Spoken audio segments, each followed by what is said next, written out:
قدرت نكمل حياتي عادي واخا ديما كنفكر فيك وما قدرتش ننساك، حيت الطريقه باش غبرتي عليا ماشي عادله. كان خاصك تجاوبي معايا وتغوتي وتلوميني ومن بعد نشرح لك ونعطيك الاسباب ونوصلوا للنتيجه بزوج، ماشي تسمحي فيا وسط الظلام. انتي عارفه انك انتي اللي كنتي مضويه طريقي في داك الوقت، ودابا انا وسط الظلام ما عارف شنو ندير وشنو اتجاه نشد. داز ايام وشهور واللي بقى من القمر هما دوك التصاور اللي تصورت معاها، اللي فوق ما كنتفكرهم كنتفكر داك السبت الحزين. رجعت عندي عاده كل يوم سبت كندخل نشوف دوك التصاور وكنرجع دوك اللحظات الزوينه اللي كانوا معاها، واخا ماشي بزاف ولكن بالنسبه ليا كانوا بزاف. المهم حاولت نتجاوز شويه المرحله الصعيبه من داكشي اللي داز وبقيت عايش حياتي من جديد، وما بقيتش حامل شي حاجه سميتها علاقه غراميه. ماشي خايف ولكن حيت ما بقاتش عندي الكانه باش نطيح في المخرة.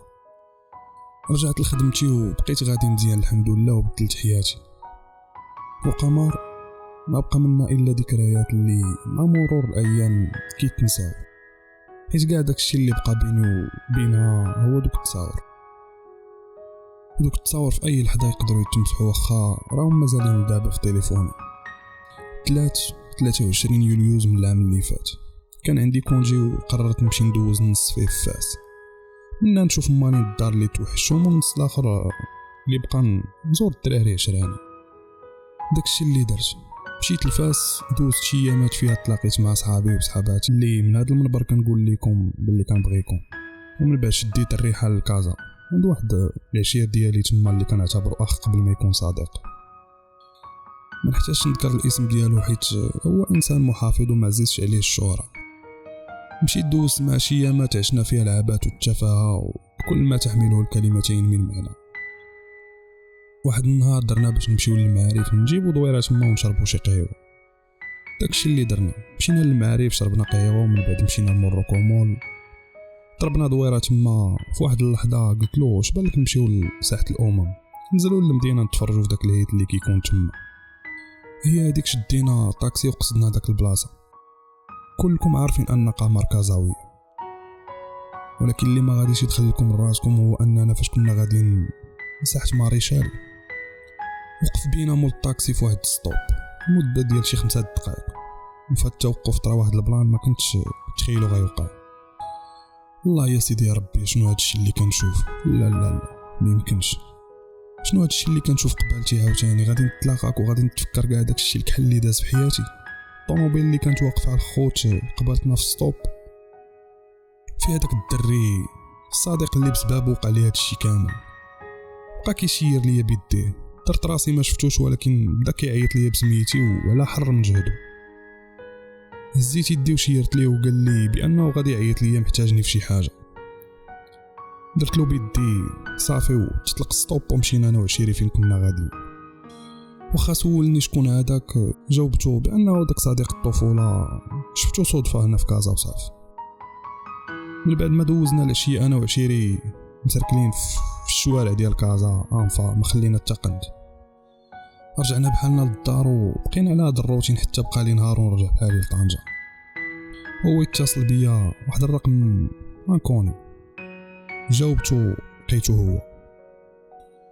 قال لي بانه خاصو يشوفني ضروري. قلت له واش كاين شي مشكل ولا شي حاجه علاش باغي تشوفني؟ قال لي باللي عنده ليا واحد لوفر زوين وضروري خاصني نعرفه.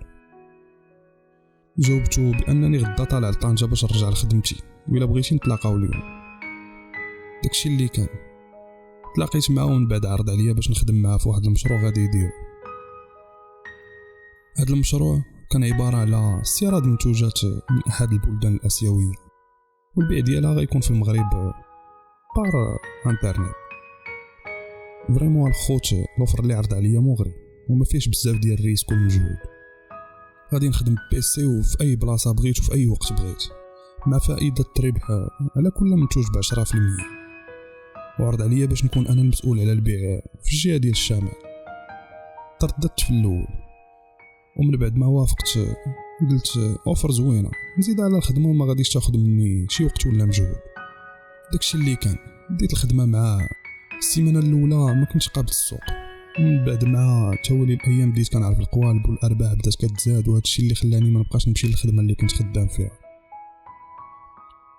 حيت فاش ضربت الحساب لقيت الصالير ديال الشهر كنديه تقريبا في سيمانه. هذا الشيء علاش عطيتهم الاستقاله وبقيت خدام معاه، كان كلشي غادي مزيان. واحد النهار ومن بعد ما ساليت داكشي اللي كندير في لي كوميرس، مشينا تقاوينا انا وياه وجبدنا الهضره على كيفاش حتى دار لهذا الشيء وشكون عرفوا عليه. قال لي باللي كان جامع شي فلوس من القمر وحاول يستثمرهم في هذا المجال ويبعد على الحرام.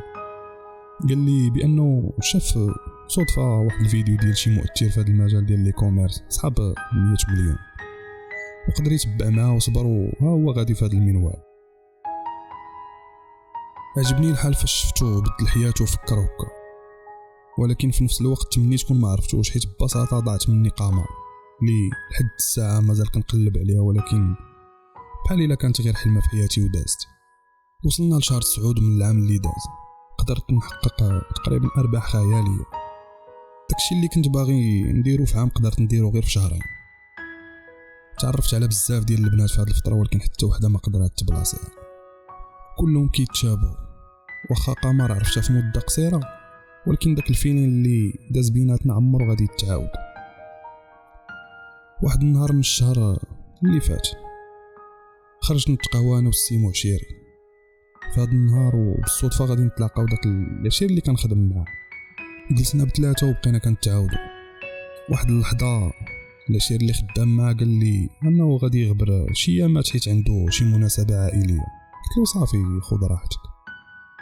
قال لي حتى نجي ونقول لك شنو هي وانا عارفك غادي تفرح لي.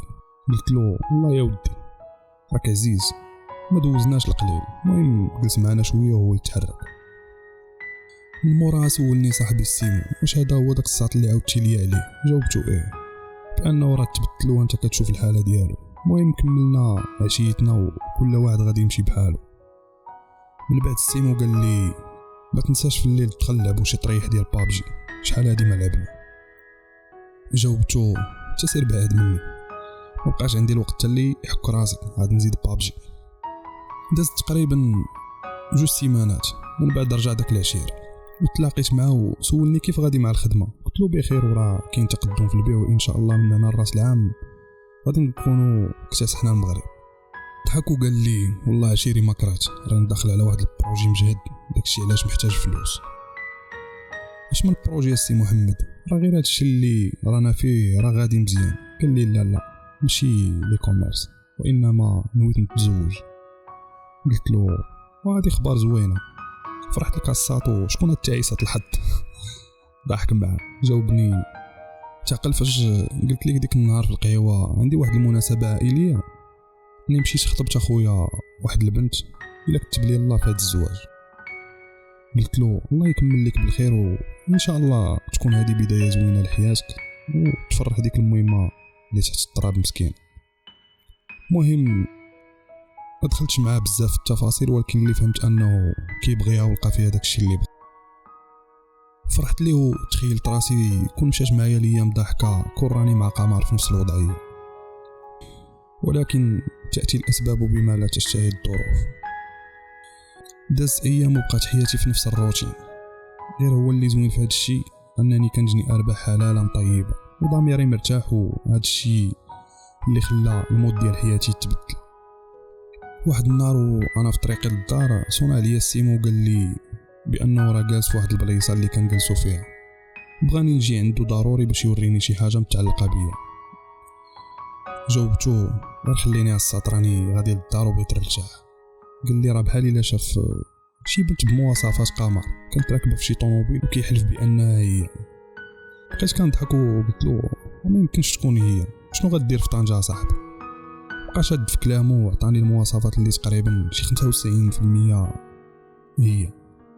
ما تيقتش طبعا وقلت له صافي انا غنمشي للدار ومن بعد نجي لعندك ونهضروا في هذا الموضوع. مشيت للدار دوشت وطحت نعست، درت التليفون سيلونس، جبدت عليها بواحد النعسه يا سلام، نعست تقريبا شي 2 ساعات. فاش فقت شفت تليفوني لقيت اكثر من 14 لابيل كلها من السيمو. عيطت ليه وقلت له لاباس الصات شنو المشكل؟ جاوبني بان هذيك البنت هي قمر. لبست حوايجي وحركت طوموبيلتي وتحركت لعند السيمو. مشيت لعندو البلاصه فين موالفين كنجلسو. من بعد قال لي اصدق البنت راها قمر ما كاين ما ولكن. والصدمه هي فاش تعرف مع من كانت. قلت لي الله يهديك السيمو، وزعما الصدفه ضروري تبقى خدامه معايا في هذه القصه؟ راه ما يمكنش تكون هي، راه غير تشابهت ليك وصافي. وانت اصلا عارف بنات اليوم كلهم كيلبسوا نفس الستيل، وقليل فاش كتشوف شي وحده مختلفه. قال لي راه هي والله حتى هي، وغير خليني نقول لك ما من شفتها. قلت له يلا سيدي هضر انا كنسمعك. قال لي شفتها هي وداك الساط اللي كتخدم معاه، وراه يمكن مخطوبين ولا مزوجين ولا ما عرفت شنو. قلت له هو قال لي راه خاطب شي بنت، ولكن نسابع المستحيلات تكون قمر. ويلي الساط زعما لهاد الدرجه. المهم ما عمرتش راسي بزاف بهذا الشيء، ولكن فاش رجعت في حالي للدار بقى هذا الشيء كيدور ليا في راسي، وقلت والله تنقتل الشك باليقين. دخلت الانستغرام ديالو وبقيت كنقلب على كاع البنات اللي عنده، ما كاينش حس قمر. واصلا حتى الا كانت باش غنعرفوا هي اخر مره بلوكاتني. المهم ما بان لي والو، نسيت الموضوع. دازت تقريبا شهرين على ديك اللعيبه. واحد النهار عرض عليا داك العشير، نتغدى انا وياه باش نرسيو شي لعيبات في الخدمه. المهم تلاقينا وبقينا كنهضروا في الخدمه وكنتغداو. واحد اللحظه صونا ليه التليفون وقطع، ومن بعد رجع صونا وطلب مني السماحه باش انه غينوض يهضر في التليفون. قلت له خذ راحتك. خرج برا وبقيت حاضيه من مور الزاج، كيهضر وكيعبر، وغالبا كيهضر مع خطيبته. وهنا جا عندي شيطاني وقال لي راه هذيك قمر الساط اللي كيهضر معها. قلت مع راسي الله ما يمكنش. المهم رجعوا كملنا هضرتنا، وقال لي اسمح لي راك عارف البنات خاصها ضروري تعرف كش كديروا مع مرة. قلت له وهي الله يخليها لك عشيري.